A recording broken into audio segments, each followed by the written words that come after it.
Alright, so I finally made it into my workshop to do a picking video, yeah? But I mean, I've just been shopping. Well, I mean, depending on who you ask, you can call it shopping, but one of my neighbours down the street, I mean, I've known him for years, alright? And he's been stockpiling toilet paper, he's been stockpiling pasta, hand sanitizer, and I'm thinking, you know what? I don't have any of that stuff. So I thought, yeah, I'm going to go and knock on his door, right? Just to see if he would let me, you know, have maybe one or two of those things. So, yeah, I popped down there and, yeah, he was more than happy to give me half of it, which was really, really nice of him. So, if anyone does want any toilet paper, some pasta, hand sanitizer, let me know. I got fucking loads of it, right? So, now I'm in the workshop. We can start to get ready, you know, and pick some locks. So you can't be too careful around here, especially in South Wales, you know. But yeah, obviously I'm joking, you know. Like I'd only take half of it. We're gonna pick some locks, all right? All right, so we're gonna pick some union locks, okay? I got 3 different versions of unions. Like I said, they're all the same make, but this one here, this is the Union 2201 or 2201. This one here is the 2234, and this one here is a Union Strongbow, right? They're all unions. Like I said, they're all made by the same company, and they're all 5-lever curtain locks. But if you want to put a level on it, this one here is a piece of shit. This one here is a very good lock, and this one here is also a very good lock, all right? Now this one here, if you get a brand new one, then yeah, you're going to get nice feedback from it. Very easy locks to pick because there's no anti-pick notches, there's no false gates in it, right? But if you get an old one like this, you're probably going to struggle to fucking get any feedback from it. It's going to be quite stiff and rough. So, I mean, all you need to be doing is just lifting everything as high as it'll go. Now there is a chance that you can overset it. So imagine that was the bolt there. Bolt stump, you can sit there. So after you've lifted everything as high as it'll go, it's always worth you easing off the tension, allowing it to drop back down and it'll slide in, right? But again, you learn absolutely nothing from this particular lock, especially if it's an old one. If you get a newer one, then you will get decent enough feedback from it. Let me just come back a little bit. But again, as it is, that one there is picked absolutely shit, right? So again, that's basically something you would do to probably try and get used to using a Mortice pick if you are just starting off. Like now this one here, this is the 2234. They do come in other versions. You can get more of a glossy finish on some of them, but if you see these types of markings on the front, the inner workings are going to be the same, right? These are really, really nice locks to pick. Anyone who tells you they're easy is fucking lying. They've probably picked it, I don't know, 10, 15 times already, and they've worked out the binding order, or they've actually looked inside, right? If I was to give somebody one of these, and I was sat there and I said, here you go, you fucking pick this in front of me, right? And I didn't show them the key, they wouldn't say it was easy then. These are good locks to pick. It's basically the perfect Mortice lock for you to be picking. They're well made, right? They're 5-lever. You got anti-picks top and bottom of the gate. You get a binding order. You just get excellent feedback from it. So it is one of the best Mortice locks you can actually be fucking picking, all right? Now, like I say, if you pick a lock like this, right, and you pick it a couple of times, put the lock away and pick another one, right? Or change the code around in there, or get someone else to do it, switch the levers around. No point in you doing it because you'll know what it is. But, you know, once you've picked it, put it to one side. There's no point in you continuing to fucking pick it because you're not going to learn anything from it, you know. Or if you can't pick one of these locks, right, you keep going into anti-pick or it's just not fucking working, right, do not take it apart. What's the point in doing that? And I'm going to look at it. It doesn't make any sense. I mean, that's like, I don't know, what's that like? It's like you're doing an exam, right? And then you got the fucking answers in the back of the book. You have a look at the back for the answer, you write the answer down, right? Yeah, you've written it down, you've got the answer, but you have to go and fucking look for it, right? It's the same thing. There's no point in you taking that apart. If you're going into anti-pick, or the lock's not opening, work out why it ain't fucking opening. There'll be reasons why it's doing it.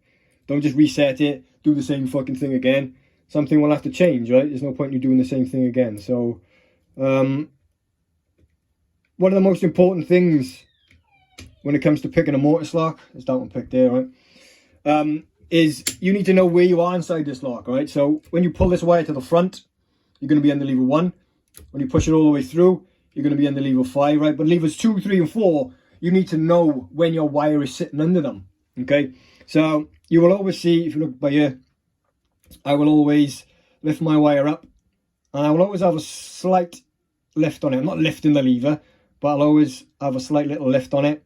So then when I'm on lever 1, right, I'll push forward. If you look by here, you should see the angle of that change. So there's lever 1, there's lever 2, there's lever 3, lever 4, and lever 5, right? So I always know you need to get used to your wire slipping off the lever, coming onto the next lever, right? You need to, there's no point in you coming in, right, pushing that forward, having this fucking dangling down here somewhere. I'm like, oh yeah, that's probably lever 3. You need to know exactly where you are inside that lock, all right? Okay, so, and then we move on to the Union Strong bolt, which again is a really nice lock to pick. Now these are basically the same thing as Nero Fortress, all right? They've got the same lever heights in them. They basically pick the same way, but this is a nicer lock to pick. It's a better made lock. We look at the Fortress, it's got like a fucking glossy finish on it, and the inner working, the way it's been made is not the same as this. This is a much nicer lock. I know it sounds a stupid thing to say, because they're basically the same thing, but they're not. This is a much nicer, this is a better made lock, all right? So again, this is why I've left this one, it's last, it's not the first one, because you wouldn't really jump to this lock. You know, if you can't pick one of them, do not even fuck around with this. Even if you've got a wire from me, you need to learn how to pick one of those first, okay? But again, you will always see me with my thumb. I'll always move it like that, because very easy with these locks to overset or go straight past the actual gate itself. So you do need to have a bit more control with these locks, all right? So 5, 4, 3. Let me just reset that. 5, that's better. 5, 4.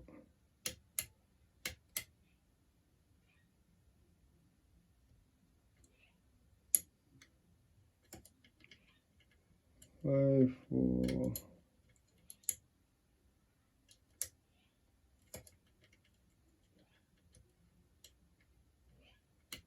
Okay, there we go. Right, I was floating away there, but okay, 5, 4, 3. Now I can only feel 4 levers in here, right? Which is, I've mentioned this before in other videos, right? But again, this is where, you know, being able to work out what lever you're under comes in handy, because I'll pull it to the front, I can only feel 4 levers, right?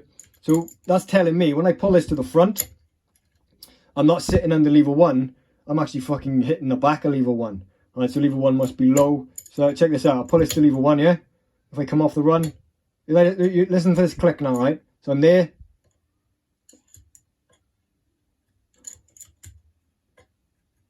Oh, it's not fucking doing it now, but I do go there, right?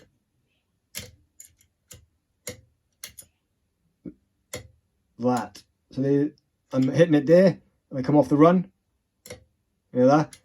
So you would assume you're under lever 1 there. When you pull it off, you notice it'll come back a little bit more. So I wasn't under it, right? So again, that can happen.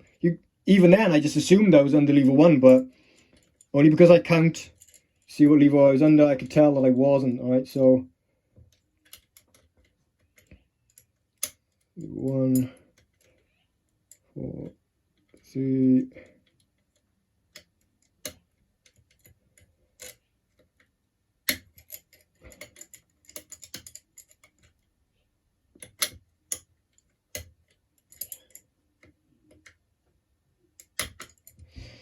that he's picked, alright? So, again, this one, very nice locks to pick. Excellent feedback. This one here, I mean, you know, unless it's a brand new one, you do get nice feedback from a brand new one. But if it's an old one, you know, if you've picked up an old one from somewhere, you're going to get shit feedback from it and you're not really going to learn anything. But yeah, it's just to show you, like, not all, just because it's a union, it doesn't mean they're all going to pick the same way. They do pick different. But yeah, if you want to, you know, I know I've done videos on which locks I think are the best. But, you know, this particular one here, before you jump anywhere near the Fortress or the Strongbolt, you need to be, again, using something like that. All right, so that's the Union 2234. Get one of them. Learn what levers you're under. Get used to, you know, before you even start fucking lifting anything. Yes, I'm under lever 1. Yes, I'm under lever 2. You need to be able to visualize and actually see that, all right? Yeah, so there we go. I'm out. I'll see you later. Bye-bye.